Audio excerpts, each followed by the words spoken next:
নমস্কার, 24 ঘন্টা আপনাদের সকলকে স্বাগত। চোখ রাখছি বিস্তারিত খবরে।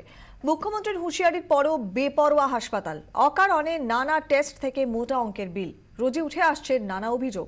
24 ঘন্টার এক্সক্লুসিভ অন্তর্তদন্ত, হয়রানির হাসপাতাল।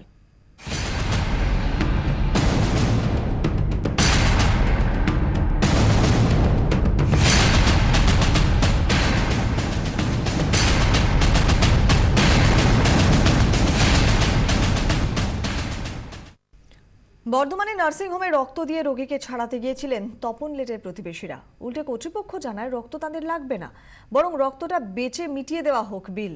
নার্সিংহোম কর্তৃপক্ষকে শো কজ করেছে প্রশাসন। আটক করা হয়েছে নার্সিংহোমের 3 অংশীদারকেও।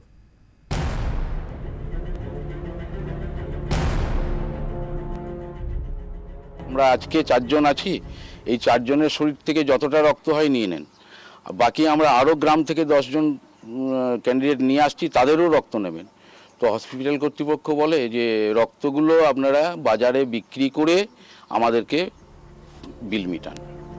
40,000 টাকা মেয়েকে ছাড়াতে গেলে এই বিল মেটাতেই হবে। অভিযোগ, তপন লেটকে এই চাপটাই দিয়ে আসছিল বর্ধমান শহরের পিজি নার্সিংহোম। অ্যাম্বুলেন্স চালক ভুলিয়ে ভালিয়ে তার মেয়েকে ভর্তি করিয়েছিল এই নার্সিংহোমেই। বিলের অঙ্ক যে এতটা দাঁড়াবে তখন বুঝতেই পারেননি তপন লেট। শেষ পর্যন্ত প্রবল চাপের কাছে নতি স্বীকার, আত্মঘাতী হন তিনি। তারপরে ওইসব বিল দেখে আমার স্বামী এসে এখানে আত্মহত্যা করে। এবার আমার বললে তুমি চুমকিকে দেখো, আমি টাকা পয়সা ব্যবস্থা করে আনছি, তাই বলে। মেয়ের চিকিৎসার টাকা জোগাড় করতে না পেরে গ্রামে ফিরে এসে গ্রামের বাইরে এই গাছেই গলায় দড়ি দিয়ে আত্মঘাতী হন তপনবাবু, এবং তারপর থেকে এই গাছটি কেটে দিয়েছেন গ্রামবাসীরা, এবং এই গাছের কাঠ দিয়েই তার শেষকৃত্য সম্পন্ন করা হয়েছে। কিভাবে এত বিল হলো? কম্পিউটার জেনারেটেড বিলের নামগন্ধ নেই। হাতে লেখা একটি বিল ধরিয়ে দেওয়া হয় লেট পরিবারকে। বিল অনুযায়ী আইসিইউ খরচ ধরা হয়েছে 4 দিনে 14,000 টাকা, আইসিইউ মনিটরের জন্য 2,000 টাকা চার্জ, 3 দিনের অক্সিজেনের খরচ আলাদা করে 4,320 টাকা। তাহলে আইসিইউর জন্য লেখা 14,000 টাকা কিসের পিছনে খরচ হলো? কোন যুক্তিতে করা হয়েছে এমন এক অদ্ভুত বিল? আপনাদের স্যার এত বড় নার্সিংহোম, তো আপনাদের কেন ম্যানুয়াল বিল?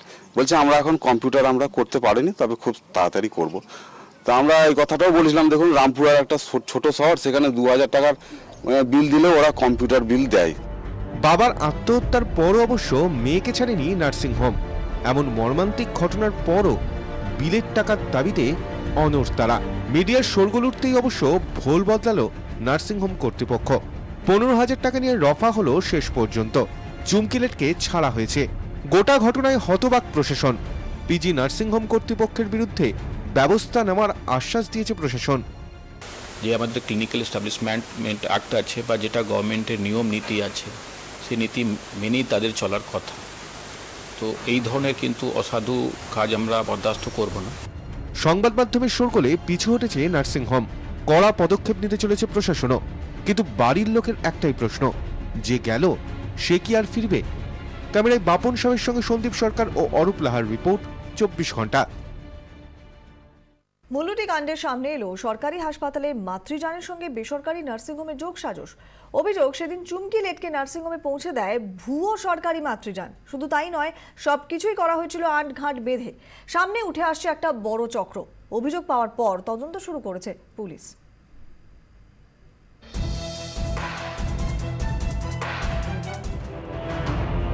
গত 18 ফেব্রুয়ারি রামপুরহাট হাসপাতাল থেকে বর্ধমান হাসপাতালেই রেফার করা হয় চুমকি লেটকে। নিয়ম অনুযায়ী সরকারি মাতৃযানেই নিখরচায় এক হাসপাতাল থেকে অন্য হাসপাতালে পৌঁছে দেওয়ার কথা প্রসূতিকে। রামপুরহাট হাসপাতাল থেকে মাতৃযানেই রওনা হন চুমকি, কিন্তু পথেই তাকে বর্ধমানের একটি নার্সিংহোমে নিয়ে যায় মাতৃযানের চালক। যে অ্যাম্বুলেন্সে করে চুমকিকে বর্ধমান শহরে নিয়ে যাওয়া হয়েছিল, সেই অ্যাম্বুলেন্সের চালকই পরবর্তীতে তাকে সরকারি হাসপাতালে ভর্তি করার পরিবর্তে একটি বেসরকারি নার্সিংহোমে ঢুকিয়ে দেন, যেখানে মোটা বিল হয়ে যায় এবং সেই টাকা দিতে অপারগ হয়ে যায় লেট পরিবার। যদিও হাসপাতাল সুপার সুবোধ মণ্ডলের দাবি, সেদিন মাতৃযানে যাননি চুমকি। তার দাবি, হাসপাতালে এমন কোনো রেকর্ড নেই। আনফর্চুনেটলি এই আমরা রেকর্ড পাচ্ছি না কোনো। নিশ্চয়ই আমার নিশ্চয় জানে যায় নেই, আমরা নাম পাই নাই, কি করে বুঝবো আমরা গেছিলাম। সুপারের এমন দাবি সত্ত্বেও হাসপাতালের রোগী সহায়তা কেন্দ্রের রেকর্ড বলছে অন্য কথা। সেদিন 8702 এই নম্বরের অ্যাম্বুলেন্সেই চুমকি লেট রওনা হন বর্ধমান মেডিকেল কলেজের উদ্দেশ্যে। 8702 এই নম্বরের অ্যাম্বুলেন্সের চালকের নাম টিঙ্কু শেখ। এখান থেকে আমরা যে যদি কাটি তো যে হসপিটাল লেখা থাকবে সেই হসপিটালই কাটবো। এখান থেকে আমরা কেটে দিই না সেই ম্যান্ডেটারি যে জায়গাটা থাকে সেটাতে। নিয়ম অনুযায়ী প্রসূতিকে পরিষেবা দেওয়ার জন্য সরকারের ঘর থেকে টাকা পান মাতৃযানের চালকরা, কিন্তু রোগী সহায়তা কেন্দ্রের তৈরি করা বিলে আবার মিলছে অন্য তথ্য। চুমকি লেটকে হাসপাতালে নিয়ে গেলেও কোনো রকম বিল হয়নি 8702 নম্বরের অ্যাম্বুলেন্সের খাতে। বিলের খাতায় এন্ট্রি হয়েছে 5091 নম্বরের অ্যাম্বুলেন্স, যার মালিক সাইগা শেখ। কিন্তু কেন এমন হলো? নথি বলছে 8702 নম্বরের অ্যাম্বুলেন্সটি আদৌ মাতৃযান হিসেবে সরকারের খাতায় নথিভুক্ত নয়, তাই বিল দেওয়া হয়েছে 5091 নম্বরের অ্যাম্বুলেন্সকে। চুমকি লেটের পরিবারের অভিযোগ, সেদিন বর্ধমান মেডিকেল কলেজ হাসপাতালে না নিয়ে গিয়ে তাকে একটি নার্সিংহোমে পৌঁছে দেয় সরকারি মাতৃযান। পৌঁছে দেওয়ার পর মাতৃযানের চালক 400 টাকা দাবি করে চুমকির পরিবারের থেকে। সেই দাবি মতো টাকাও দেওয়া হয় চালককে। অর্থাৎ সব মিলিয়ে যা উঠে আসছে তা ভয়াবহ। প্রথমত, নথিভুক্ত নয় এমন অ্যাম্বুলেন্সকে মাতৃযান তৈরি করে প্রসূতিকে নিয়ে যাওয়া। দ্বিতীয়ত, নিয়ম বহির্ভূতভাবে রেফার করা হাসপাতালে না নিয়ে গিয়ে রোগীকে বেসরকারি নার্সিংহোমে নিয়ে যাওয়া। তৃতীয়ত, রোগীর পরিবারের থেকে টাকা দাবি। আর এরপরই প্রশ্নটা বড় হয়ে উঠছে, চক্রের পিছনে কাজ করছে কারা? সামনে আসছে কিছু সরকারি হাসপাতাল ও বেসরকারি নার্সিংহোম যোগ। 24 ঘন্টার খবরের জেরে বাতিল হয়েছে নথিভুক্ত মাতৃযান। ক্যামেরায় বাপুন সাহেবের সঙ্গে সন্দীপ সরকার, প্রসেনজিৎ মালাকারের রিপোর্ট, 24 ঘন্টা।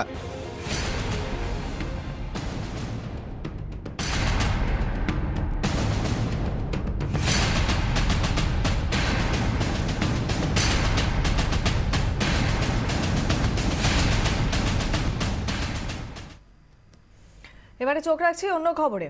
মার্কশিট দুর্নীতি নিয়ে 24 ঘন্টার অন্তর তদন্তের জের। ওয়েস্ট বেঙ্গল স্টেট ইউনিভার্সিটির সমাবর্তনে গেলেনই না শিক্ষামন্ত্রী। আজকে যাওয়ার কথা ছিল তার, তিনি যে যেতে পারবেন না উপাচার্যকে জানিয়ে দেন শিক্ষামন্ত্রী। বিশ্ববিদ্যালয়ের জাল মার্কশিট ও সার্টিফিকেট কেলেঙ্কারির অভিযোগ ওঠে এর আগে।